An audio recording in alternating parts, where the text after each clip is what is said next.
World War II Legends and Legacies. Hi, I'm Becky Brandenburg, Digital Resources Librarian and Genealogy Supervisor at Midland County Public Libraries and in the Redfern Genealogical Research Center. The Day That Would Live in Infamy, December 7, 1941. At least 78 Texans are known to be among the 2,400 service members killed in the attack on the U.S. Naval Base in Pearl Harbor. And those Texas victims were all aboard the battleship USS Arizona. By the end of the war, 7,500 Texans, including 12,000 women, served in the armed forces. And of those, approximately 22,022 Texans were killed or died of their wounds won in the war. The U.S. preparations in response to World War II forever changed Texas.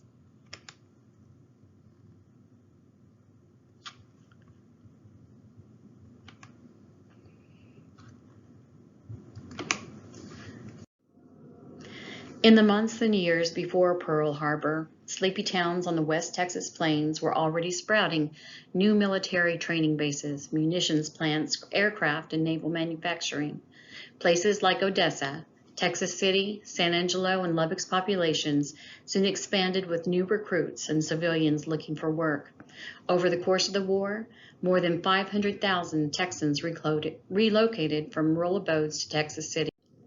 After Pearl Harbor, Odessa, Monahans, and Longview saw new construction of petrochemical plants and high-octane refineries, prepping for the oil boom that would follow in 1943.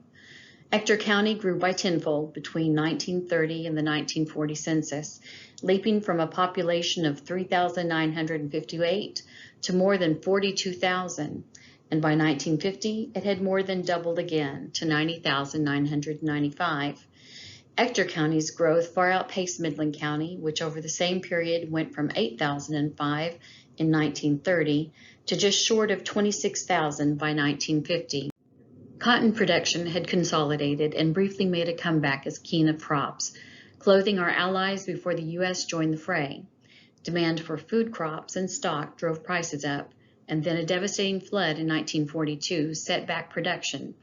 Enlistments enticed men off the farm and onto the battlefield during a time when mules and horses still powered the plow in West Texas. Women were left to fill the gap. Every home with a scrap of land was expected to grow its own food, and according to the Midland Reporter Times of the time, high school students and younger youth pulled together for metal drives, brought in large farm harvests, and learned to can for the home front. Eventually, mechanized farming began to improve efficiency and help solve much of the labor shortage, but community efforts brought all ages together, focusing on duty and commitment to one another.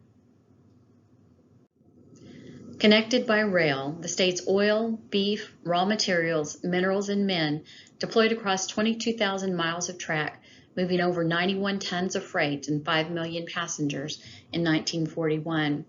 Infrastructure like roads, bridges, airfields, and new electrical lines and more track became.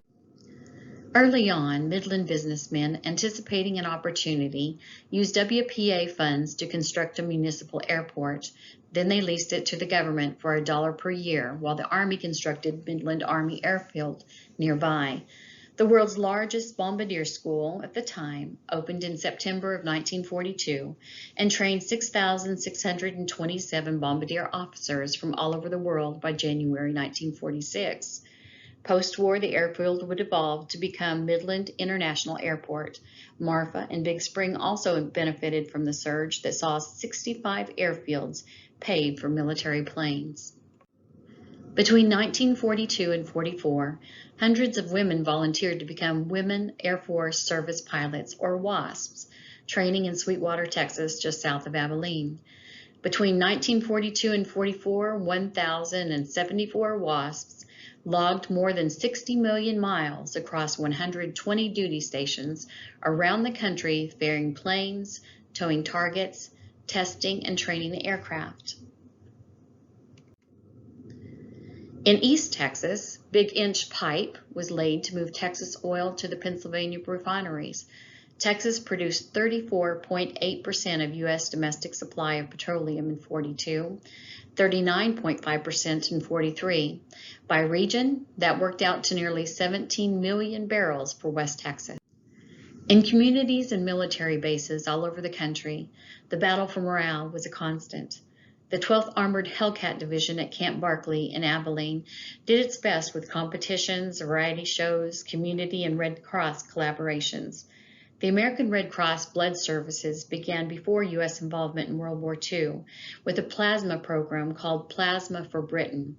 U.S. volunteers rallied and contributed more than 13 million pints by the war's end.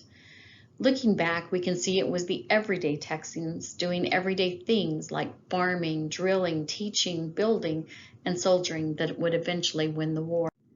AP photographer Joe Rosenthal captured Marine Harlan Block and his comrades planting the American flag on Mount Suribachi at Iwo Jima. The DeWitt County Texan later died there. In 1995, his body was moved to a burial place at the Marine Military Academy near its Iwo Jima monument in Harlingen, Texas. Waco's Doris Miller manned anti-aircraft guns he had never been trained to use during the attack on Pearl Harbor and tended to the injured. Cook Third Class Miller was awarded the Medal of Honor and Navy Distinguished Service Medal for his actions. He died 2 years later at the Battle of Macon. His ship, the Liscombe Bay, was sunk by a Japanese submarine. Hunt County farm boy Audie Murphy signed up after the attack at Pearl Harbor. Underweight and with falsified birth documents, the Army took him anyway.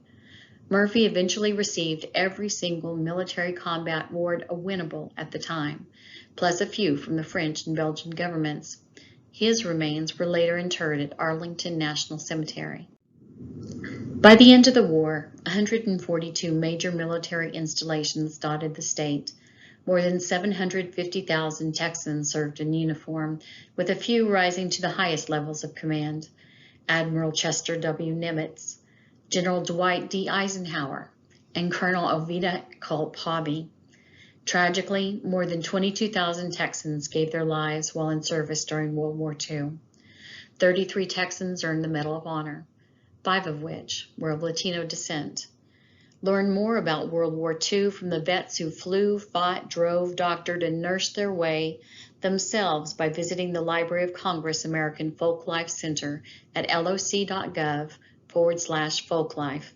Go to the Veterans History Project and search the Veterans Collection.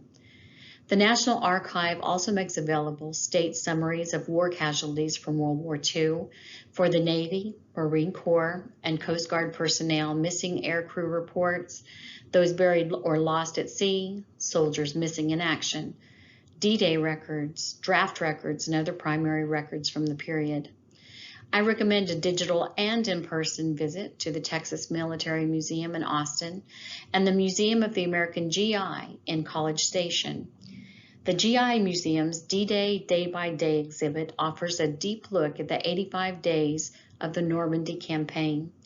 It includes maps and remembrances of Texan Lieutenant Colonel Earl Rudder, commander of the 2nd Ranger Battalion. Keep a tissue box close by.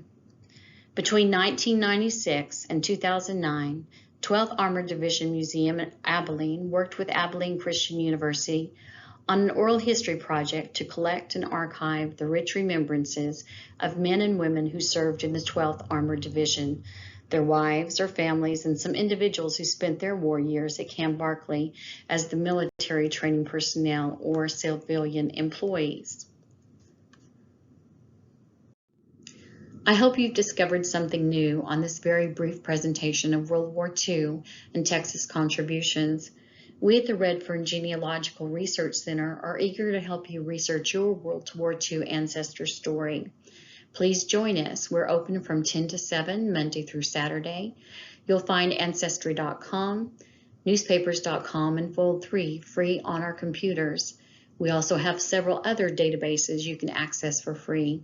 There's also a collection of more than 60,000 reference items in our U.S. and international book collection.